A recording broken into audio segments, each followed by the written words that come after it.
Hello everyone. അപ്പോൾ ഇന്ന് നമ്മൾ ASD ബാക്കിയാണ് നോക്കാനായിട്ട് പോകുന്നത്. ഓട്ടിസം സ്പെക്ട്രം ഡിസോർഡറാണ് നമ്മൾ പറഞ്ഞുകൊണ്ടിരുന്നിരുന്നത്. അപ്പോൾ അതിൻ്റെ ക്യാരക്ടറിസ്റ്റിക്സ് ഒക്കെ പറയായിരുന്നു. ഇനി പറയുന്നത് ഹൈലി ഇൻ്റലിജൻ്റ് ആയിട്ടുള്ള ചിൽഡ്രൻ ഉണ്ട് ഓട്ടിസം ഉള്ള. അപ്പോൾ അവരുടെ പ്രത്യേകതകൾ ASD ഉള്ള ഹൈലി ഇൻ്റലിജൻറ്റ് ചിൽഡ്രൻ എന്ന് പറയുന്നത് അവർ കൂടുതലായിട്ടും ഒറ്റയ്ക്കിരിക്കാൻ ആഗ്രഹിക്കുന്നവരായിരിക്കും. അവർ റീഡിങ്ങും കാര്യങ്ങളൊക്കെ ചെയ്യുമ്പോൾ ബാക്കിയുള്ളവരിൽ നിന്ന് വിട്ടുനിന്ന് അങ്ങനത്തെ ഒറ്റയ്ക്കുള്ള കാര്യങ്ങളാണ് അവർ കൂടുതലായിട്ട് ചെയ്യാനായിട്ട് ആഗ്രഹിക്കുക. സോഷ്യൽ ഇൻട്രാക്ഷനിൽ നിന്നൊക്കെ മാറി നിന്നുകൊണ്ട്. അതുപോലെ തന്നെ നേരത്തെ പറഞ്ഞ പോലെ അവർക്കും എല്ലാം ഒരു ഓർഡറിൽ വേണം, സെയിം ആയിട്ട് വേണം. അതിൽ മാറ്റം വരുത്തിയാൽ അവർ ഭയങ്കര ഫ്രസ്ട്രേറ്റഡ് ആവാൻ, അപ്സെറ്റ് ആവാനൊക്കെ ചാൻസ് ഉണ്ട്. അപ്പോൾ ഇപ്പോൾ ബുക്സൊക്കെ അറേഞ്ച് ചെയ്തിട്ടുള്ളത് ഒരേ രീതിക്കാണോ, അതിൽ നിന്നെന്തെങ്കിലും മാറ്റം വരുത്തുമ്പോൾ അവർ ഭയങ്കര ഡിസ്റ്റർബ്ഡ് ആയിപ്പോവും.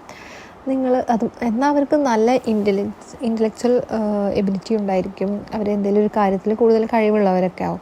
ഹേ ജൂഡ് സിനിമയിലെ നിവിൻ പോളിനെ ശ്രദ്ധിച്ചിട്ടുണ്ടല്ലോ, എന്തെങ്കിലുമൊക്കെ മാറ്റങ്ങൾ വരുത്തുമ്പോൾ ഭയങ്കരമായിട്ട് ഫ്രസ്ട്രേറ്റഡ് ആവുന്നതും അതുപോലെ തന്നെ ചില കാര്യങ്ങളിൽ പ്രത്യേക കഴിവുകളും കാര്യങ്ങളൊക്കെ. അപ്പോൾ ആ ഒരു സിനിമ കണ്ടു കഴിഞ്ഞാൽ നമുക്ക് അത് അസ്പെർജർ സിൻഡ്രോമിനെ കുറിച്ചിട്ടാണ് പറയുന്നത്. ഒരുതരം ഓട്ടിസം തന്നെയാണത്. അപ്പോൾ കൂടുതലായിട്ട് ഇതിനെ പറ്റിയിട്ട് നിങ്ങൾക്ക് മനസ്സിലാവും ഹേ ജൂഡ് സിനിമ കണ്ടു കഴിഞ്ഞിട്ടുണ്ടെങ്കിൽ. പിന്നെ നമ്മൾ ലാസ്റ്റ് ക്ലാസ്സിൽ പറഞ്ഞുകൊണ്ടിരുന്നിരുന്നത് ASD എന്താണെന്നാണല്ലോ. നമ്മൾ ഓട്ടിസം സ്പെക്ട്രം ഡിസോർഡേഴ്സിനെ കുറിച്ചിട്ട് അത് മൊത്തത്തിൽ അതൊരു ഗ്രൂപ്പ് ഓഫ് ഡിസോർഡേഴ്സാണ്. ഒരേ കാര്യമായിരിക്കില്ല അതിൽ ഇൻഡിവിജ്വലിൽ ഉണ്ടാവുക. ഇൻഡിവിജ്വൽ ഡിഫറൻസ് ഉണ്ടായിരിക്കും, ചില മാറ്റങ്ങളുണ്ടായിരിക്കും. സിംറ്റംസ് പറയുന്നത് കമ്മ്യൂണിക്കേഷനിലും അതുപോലെ തന്നെ സോഷ്യൽ ഇൻട്രാക്ഷനിലും ഒക്കെ അവർക്ക് ബുദ്ധിമുട്ടുണ്ടാവും. അത് ഓരോ ആളുകളിലും ഓരോ രീതിക്കായിരിക്കും. ഇപ്പോൾ സോഷ്യൽ കമ്മ്യൂണിക്കേഷനിൽ ബുദ്ധിമുട്ടുള്ള ഒരാൾ ഇൻട്രാക്ഷനിൽ വേറെ ടൈപ്പായിരിക്കും, അവരുടെ ബിഹേവിയർ കാണിക്കുന്നത് വേറെ ടൈപ്പായിരിക്കും. അങ്ങനെ അവർക്ക് ഇൻഡിവിജ്വൽ ഡിഫറൻസ് എന്ന് പറയുന്നത് ഭയങ്കര കാര്യമായിട്ടായിരിക്കും. ഒരു ഓട്ടിസമുള്ള കുട്ടിയുടെ ആ സെയിം സിംറ്റംസ് ആയിരിക്കില്ല വേറൊരു ഓട്ടിസ്റ്റിക് ആയിട്ടുള്ള ഒരു കുട്ടിയിൽ കാണുന്നത്. അത് ചിലപ്പോൾ എൻറ്റയർലി ഡിഫറെൻ്റ് ആയിട്ട് വരെ നമുക്ക് തോന്നാം. കാരണം ഇതിൻ്റെ സിംറ്റംസ് അങ്ങനെയാണ്. അതൊരു കോമ്പിനേഷൻ ആയിരിക്കും, ഓരോ രീതിയിലുള്ള കോമ്പിനേഷൻ ആയിരിക്കും ഓരോ ആളുകളിൽ കാണിക്കുന്നത്. പിന്നെ അതിൻ്റെ സീവിയറിറ്റി നോക്കുകയാണെങ്കിലും അതെ, മൈൽഡായിട്ടുള്ള ഓട്ടിസം മുതൽ സിവിയർ ആയിട്ടുള്ള ഓട്ടിസം വരെ ഉണ്ട്, പ്രൊഫൗണ്ട് ആയിട്ടുള്ളത് വരെ ഉണ്ട്. അപ്പോൾ സിംറ്റംസ് നമുക്ക് ഒരാളുടെ ഹെൽപ്പ് വേണ്ട. സ്റ്റാർട്ടിങ് എല്ലാ ഓട്ടിസ്റ്റിക് ആയിട്ടുള്ള കുട്ടികൾക്കും നമുക്ക് എന്തെങ്കിലും രീതിയിലുള്ള ഹെൽപ്പ് നമ്മൾ ചെയ്തേ പറ്റുള്ളൂ. പക്ഷേ സിവിയോറിറ്റി കൂടുന്നതിനനുസരിച്ച് നമ്മുടെ അസിസ്റ്റൻസ് നല്ല രീതിയിൽ വേണ്ടി വരും. എന്നാൽ മൈൽഡ് കേസുകളിലൊക്കെ നമുക്ക് ചെറിയ രീതിയിലുള്ള സഹായം ഒക്കെ മതി, ചെറിയ സപ്പോർട്ടും മാത്രമേ അവർക്ക് ആവശ്യം ഉണ്ടാവുള്ളൂ.